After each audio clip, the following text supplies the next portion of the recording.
மார்க்கெட்டில் நிறைய type of mutual funds கேள்விப்பட்டிருப்பீங்க.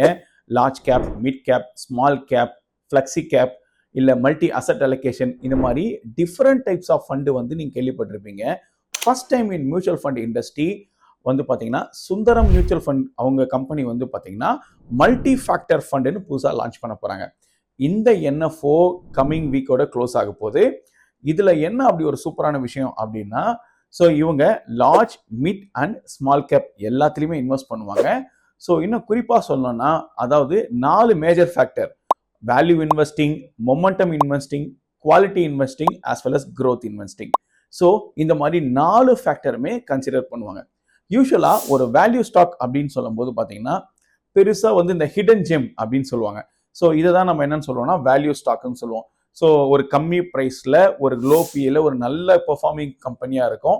ஸோ அதை தான் நம்ம ஹிடன் ஜெம்னு சொல்லுவோம். அது வந்து வேல்யூ ஸ்டாக். மொமெண்டம் ஸ்டாக்ஸ் அப்படின்னு சொல்லும்போது ஸோ பர்டிகுலராக மார்க்கெட் மூவ்மெண்ட்க்கு ஏற்ற மாதிரி அந்த டைமில் இருக்கிற ஒரு ஸ்டாக்கை தான் வந்து என்னன்னு சொல்லுவோம், மொமெண்டம் ஸ்டாக்னு சொல்லுவோம். இன்னும் நம்ம டெக்னிக்கல் டேர்மில் சொல்லுவோம்னா டெக்னிக்கலி புல்லிஷாக இருக்கிற ஒரு ஸ்டாக்கை தான் நம்ம என்னன்னு சொல்லுவோம், மொமெண்டம் ஸ்டாக்ஸ் அப்படின்னு சொல்லுவோம். அதே மாதிரி குவாலிட்டி ஸ்டாக்ஸ். ஸோ குவாலிட்டி ஸ்டாக்ஸ்னா மார்க்கெட்டில் நல்லா இருக்கிற ஒரு லைக் எப்படி சொல்றது, ஸோ ஒரு ஐடிசி மாதிரி வச்சுங்களேன், ஒரு ஐடிசி மாதிரி இருக்கிறது ஒரு quality stocks. Growth stocks, so long term விஷனரியா இருக்கிற ஒரு ஸ்டாக்ஸ், ஒரு டிசிஎஸ்ஓ இல்லை அந்த மாதிரி ஒரு ஸ்டாக்ஸ் வந்து நம்ம ஒரு க்ரோத் ஸ்டாக்ஸ்னு சொல்லுவோம். இந்த மாதிரி ஒவ்வொரு மியூச்சுவல் ஃபண்ட்ஸும் பார்த்தீங்கன்னா வேல்யூ இன்வெஸ்டிங் மட்டும் கான்சன்ட்ரேட் பண்ணுவாங்க. சில மியூச்சுவல் ஃபண்ட்ஸ் க்ரோத் இன்வெஸ்டிங் மட்டும் கான்சன்ட்ரேட் பண்ணுவாங்க. ஸோ டிபெண்ட் அப்பான் அந்த ஸ்டாக், அந்த லைக் அசெட் அலோகேஷனை பொறுத்து இது மாதிரி ஃபாலோ பண்ணுவாங்க.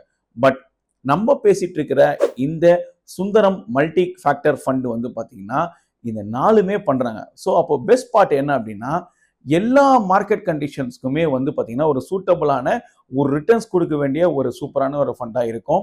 ஓகே, ஸோ உங்களுக்கு இந்த மியூச்சுவல் ஃபண்டில் இன்வெஸ்ட் பண்ணணும் அப்படின்னா ஸோ கமெண்ட்ல எஸ்ஐபின்ஸ் டைப் பண்ணுங்க.